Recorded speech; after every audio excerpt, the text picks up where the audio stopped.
no. Keep VAR out of the Championship.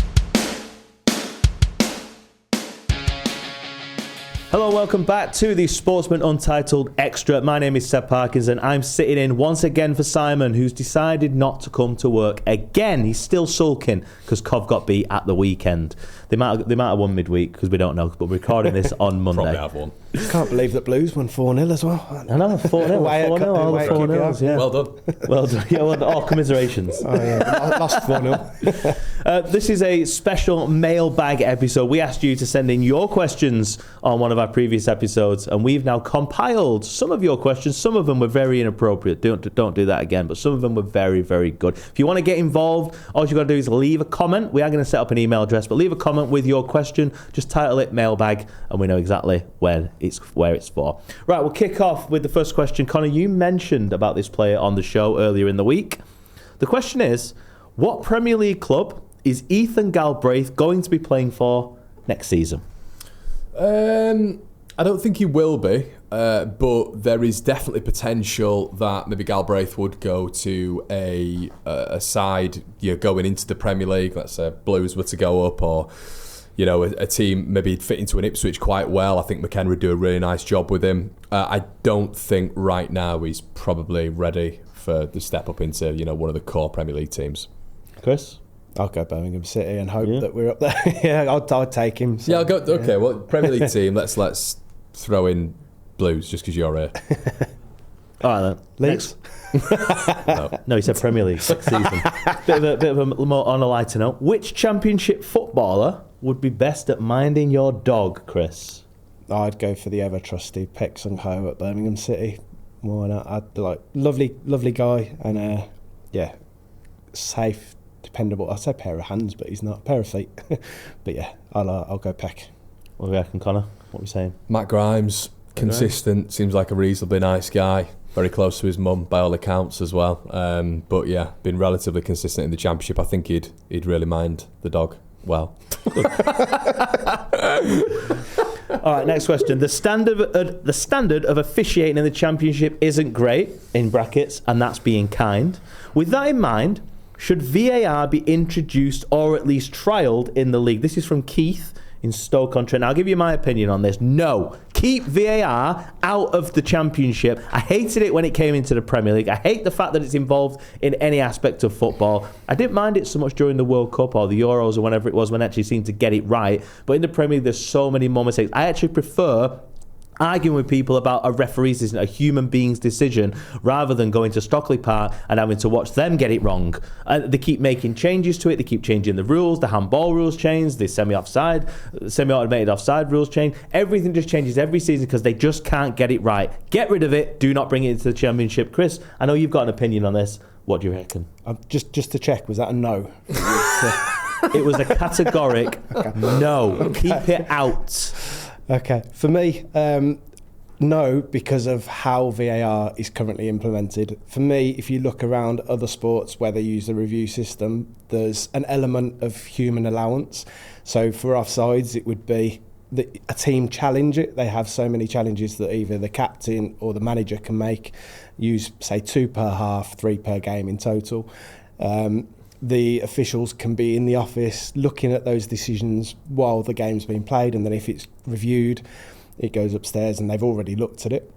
I think that with offsides, rather than going down to the millimetre, or whether a toe, like a shoelace or something is offside, that you actually go, okay, well, within this distance, within this zone on the field, if anything in there, it's whatever the linesman originally went with, so for offsides. I just think that the whole system needs a revamp before it's introduced, but it's only just been introduced relatively recently as well in football, and the fact that we're sat here going it needs a revamp already, it's like, get it right before you even implement it. For me, that was how it should have been when it first came in, though. If you look around at other sports, everywhere has a review system, well, not everywhere, but most have a review system that works. Cricket has it, tennis has it, and it has some allowance in there as well. For me, I think that's the way that you implement it, and you get success, because then if there is a decision that you don't review and it's wrong, you can walk away and you go, oh, we should have done that. If it goes the other way and you review it and it gets overturned, then it's based on your success. It adds another element of something that is in the player's control, is in the team's control. So for me, I would change it and then bring it in. Until then, I don't want it in the Championship. Connor, what if they introduced it and they had an allowance for teams to challenge like they do in tennis, where if the referee or the VAR doesn't pick something up, you can say, I would like to challenge that decision. And that's the only way that it was implemented. Yeah, I guess you'd obviously have to do that at the top level as well, wouldn't you? You have to do that at the top level if you're implementing that in the Championship. I think it's been better this year, and from my team, Leeds United's perspective, I think it's helping a little bit. I think I think the first iteration of it, when you get in any player that handles the ball at any form, in the first utterance of it, you'd have a player just stood there like there's a ball hitting out, penalty. That's not football. It kills it. What I do think though is I'll be honest, and I don't know what you guys think of this. I think the officiating in the Championship is poor. I think it's very poor. I think it will be helped by VAR dramatically. I also think that the thing that worries me when it comes to officiating in general now is that they won't make a decision. They'll just wait and see what they're saying at Stockley Park, wherever it is, and when it comes to the Premier League. That's my major worry now. It's taking all of the control away, really, from the big decisions, from the referees and the officials and all that sort of stuff. So that's the problem with it. But yeah, I mean, it's going to be introduced very soon. So I think ultimately, though, all you're doing is putting another human element at the other end. And then when you come to having an opinion on it, those opinions on the situation, and we've seen it numerous times, can differ. And then you're getting one referee that's sat there in front of a computer screen going, yeah, my opinion's different to yours, can you go and have a look? And then because he's told to go and have a look at it, everyone is thinking, well, you've got to overturn it now. It's never overturned, is it? It's never overturned as well when they go to the monitor. No. So for me, it's tell the ref, you challenge with the ref. The ref, I'm doing the signal from cricket there to do it, but signal to the ref that you want the review. The ref goes to the monitor, and he then communicates with the people that are sat there watching it on the screen. You can have that discussion, and it's not undermining the ref's decision because the team is actually requesting it. So with that form, would you both bring that in then? If it was that form of VAR? I personally would. I think that's how it should have been from the start. Well, Seb, you were passionately against it. Would you bring it in if it was like that? The only way I'd want VAR in is like the goal line technology. It's yes or it's no. Yeah. I like that. I don't mind that at all. Objective. Yeah. I like the idea of teams. The only way VAR is implemented is if a team challenges it. You've got 3 challenges a game, or maybe 2, and if you get it right, if your decision stands, you keep it. Yep. And if it's wrong, you lose it. And then that way, the game is then more human. And then the team can go, well, hang on, I thought that was a penalty. Can you review it? They will then review it, and then they will go, yes, it's a penalty, or no, it's not a penalty. Yep. And if it is a penalty, they get their review back. If it's not a penalty, it's agreed that it's not.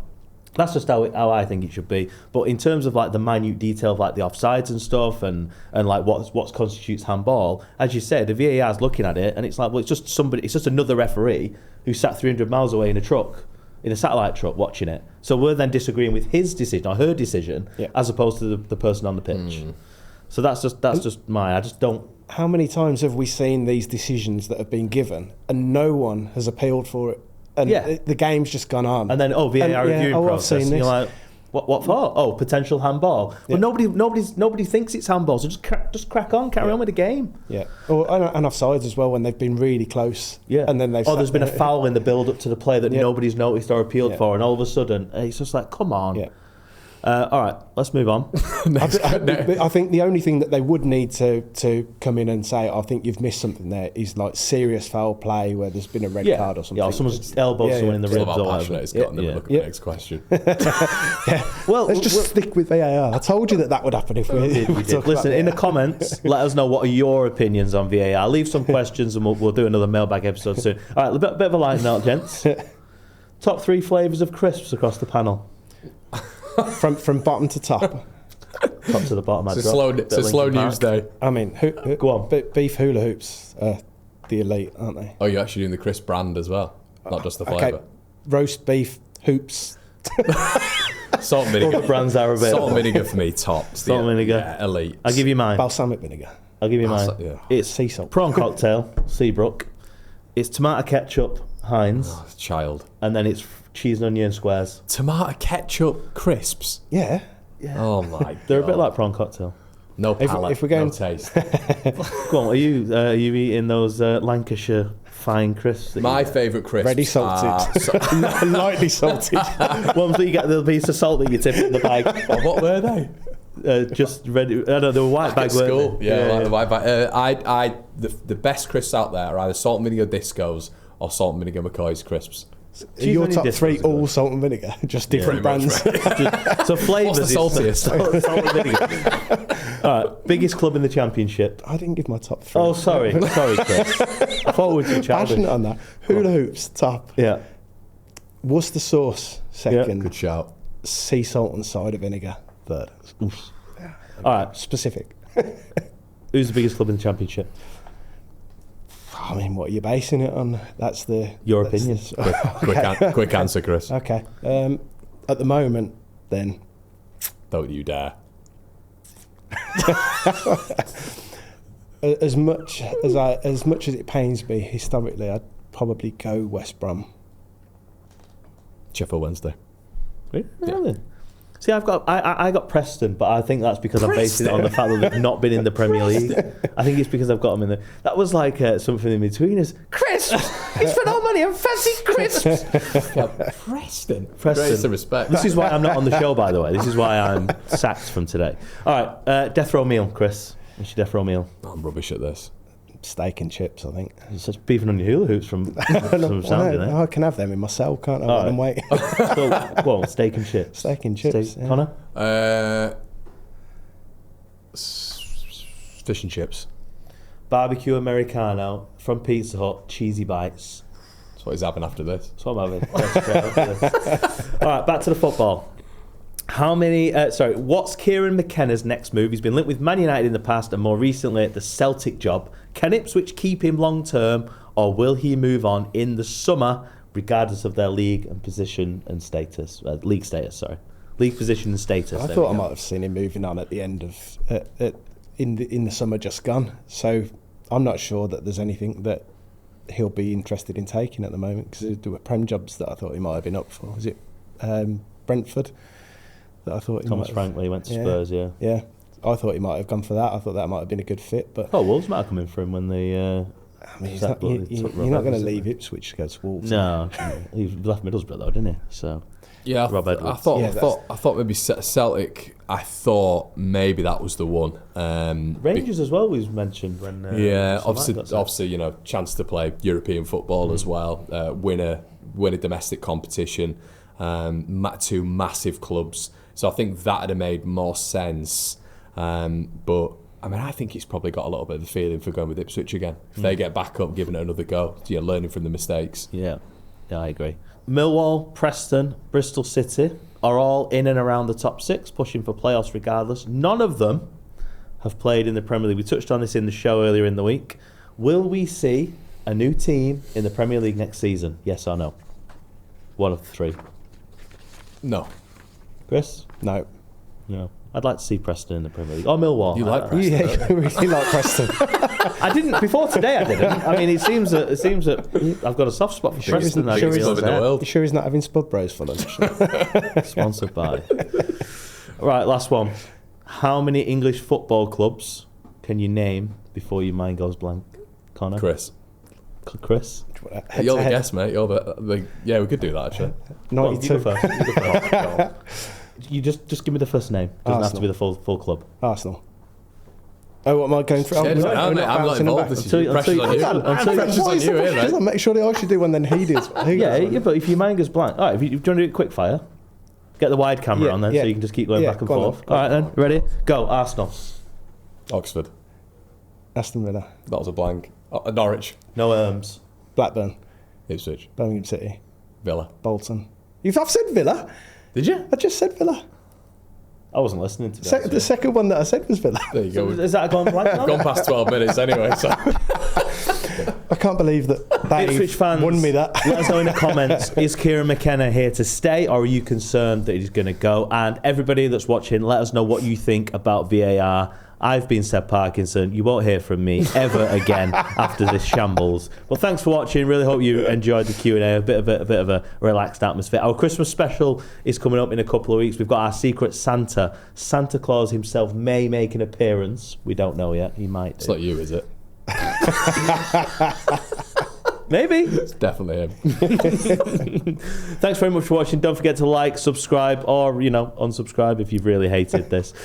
We will see you again on Monday. Simon will be back with Lee Trundle and possibly another guest, but we shall see. Thanks very much for watching. Thanks to Chris and Connor for joining me, and we will see you all back on Monday.